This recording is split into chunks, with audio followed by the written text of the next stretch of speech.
नागपुर की राजनीति में हड़कंप मचाने वाले हनी ट्रैप ऑडियो के आरोपी को लेकर वर्तमान गृह मंत्री और पूर्व गृह मंत्री के बीच सार्वजनिक लेटरों पर दावे प्रतिदावों का खेल जारी है।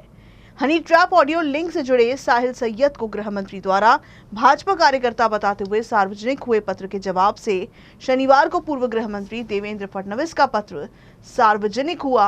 इस पत्र में देवेंद्र ने क्या कहा, आइए देखते हैं। बराबर तो वो गेम बजाना दयाशंकर तिवारी का बराबर है, नगर सेवक है जो, सही बात है। वो इनके पीछे हाथों के पीछे पड़ा है। एक्चुअली उसके पीछे मॉनिटरिंग है संदीप जोशी की पूरी। ऐसा? हाँ, संदीप जोशी ने उसको उसका आगे खड़ा किया है कि संदीप जोशी डायरेक्ट वार नहीं कर रहा। बराबर है। वो उसने दयाशंकर तिवारी को खड़े किया है मैट्रिक के अंदर। अच्छा, दयाशंकर तिवारी को लपेटे में कैसे ले सकते अपन, जिसमें अपन भी सामने आना है। ऐसा? अपन तो कभी भी आते ना भैया सामने। नहीं, तू भी मत आ, सामने मत आ तू। तो अपने को सेफ रहते हुए, तेरे को सेफ रहते हुए काम करना है। तो उसमें ये देख उसमें क्या अपन उसका क्या कर सकते हैं। नागपुर के महापौर संदीप जोशी और भाजपा के एक नगर सेवक को हनी ट्रैप में फंसाने संबंधी एक ऑडियो क्लिप और उस पर होता राजनीतिक बवाल और टकराव नागपुर से ही आने वाले राज्य के मौजूदा गृह मंत्री और भूतपूर्व गृह मंत्री के बीच। हनी ट्रैप जैसा संगीन विषय होने के बावजूद राजनीति अपने चरम पर है। शौक तो ये है कि मामले से जुड़े जिस शख्स का नाम उभर कर सामने आ रहा है वो किसका अपना किसका पराया है, इसको लेकर बहस है। एक सामान्य राजनीतिक कार्यकर्ता की हैसियत रखने वाले साहिल सैयद नामक शख्स को लेकर नागपुर की राजनीति के दो दिग्गज खिलाड़ी आपस में भिड़ चुके हैं। ये भिड़ंत सोशल मीडिया में सार्वजनिक हो रहे लेटर के खेल से हो रही है।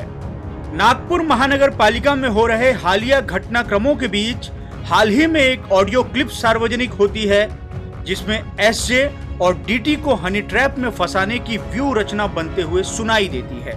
इस व्यू का त्रिकोण बनी मनपा की राजनीति, महापौर संदीप जोशी समेत भाजपा नगर सेवक दयाशंकर तिवारी और साहिल सैयद। मामला थाने तक पहुंचता है, एफआईआर भी दर्ज हुई, गृह मंत्रालय के मार्फत जांच के आदेश भी दे दिए गए, पर शुरू हो गई राजनीति।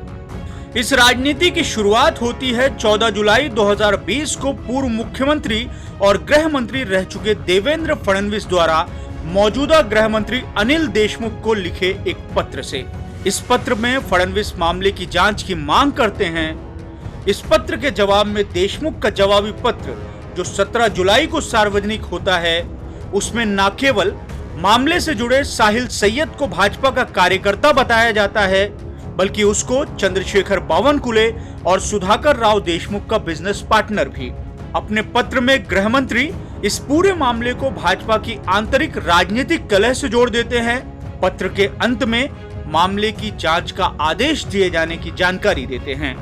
गृह मंत्री के इस पत्र के सामने आने के बाद वो 2 मर्तबा मीडिया के कैमरों के सामने बयान देते हैं कि साहिल सैयद भाजपा का ही कार्यकर्ता है।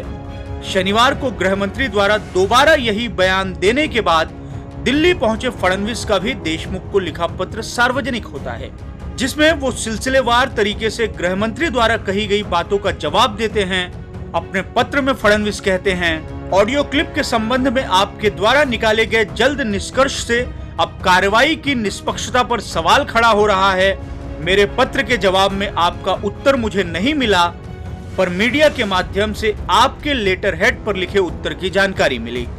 पत्र में आपने चंद्रशेखर बावनकुले, सुधाकर राव देशमुख के साथ फोटो होने की वजह से उसे भाजपा का कार्यकर्ता बताया है, लेकिन जिस आरोपी का नाम सामने आ रहा है उसकी फोटो शरद पवार, उप मुख्यमंत्री अजीत पवार, मंत्री सुनील केदार, मंत्री नितिन राउत और आपके साथ भी है।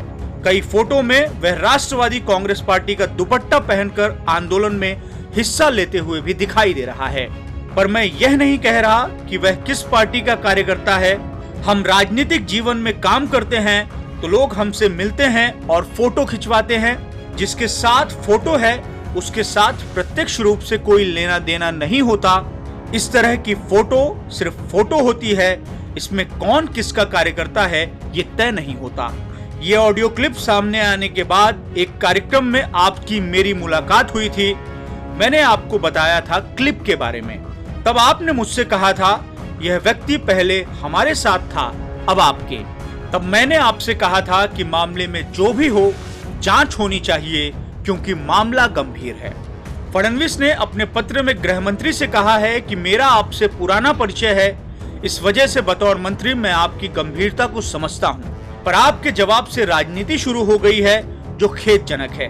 बावनकुले ने मुझे खुद पत्र लिखकर जांच की मांग की है। आप गृह मंत्री हैं, कथित व्यक्ति के जिस नेता से संबंध हो उस पर भी कार्रवाई हो। क्लिप में पुलिस न्याय व्यवस्था को मैनेज करने की जो बातें कही गई हैं वह गंभीर है। बात सिर्फ हनी ट्रैप से जुड़ी नहीं है। ऑडियो क्लिप में कहा जा रहा है कि गृह मंत्री के फोन पर आरोपी छूट जाएगा। इतने संवेदनशील विषय पर राजनीति होना दुर्भाग्यपूर्ण है। फडणवीस ने अपने पत्र के अंत में गृह मंत्री से कहा है कि इस मामले पर अगर आप जांच नहीं करेंगे तो मैं खुद राज्य के मुख्य न्यायाधीश से जांच की मांग करूंगा। दयाशंकर तिवारी को अपने को बैकफुट पर लाना है। बराबर है। या दयाशंकर तिवारी को अपन कैसे लफड़े में डाल सकते हैं? बराबर है। वो चाहे सीमेंट हाँ, हो, मैं सब बराबर करता हूँ। तो वो देख, तू प्लान कर कैसे क्या करना है। हाँ हाँ हाँ, जुगाड़ करके करते हैं अपन उसको। यस, बराबर करता मैं। और ये इसका जोन कौन सा आता भैया? जोन इसका आएगा, ये तो यहाँ कह रहे तेरा क्या नाम है इसका, बजरिया एरिया आता है इसका। हाँ हाँ, बजरिया का है ना रहने वाला? बजरिया का रहने वाला है। ठीक है। नगर सेवक भी वहीं से आता चुनकर। ठीक है ना भैया। अभी भी है ना नगर सेवक? हाँ है ना, नगर सेवक है अभी। गडकरी बीजेपी के लोग ऊपर आने नहीं दे रहे, उसको सिर्फ यूज कर रहे हैं। ऐसा ना?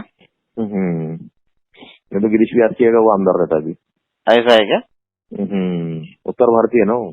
अरे हो, बराबर है। उसको नहीं आने दे रहे ऊपर में। बराबर है। उसको वहीं खेलने दे रहे हैं लोग नगर सेवक के अंदर में। ठीक है भैया।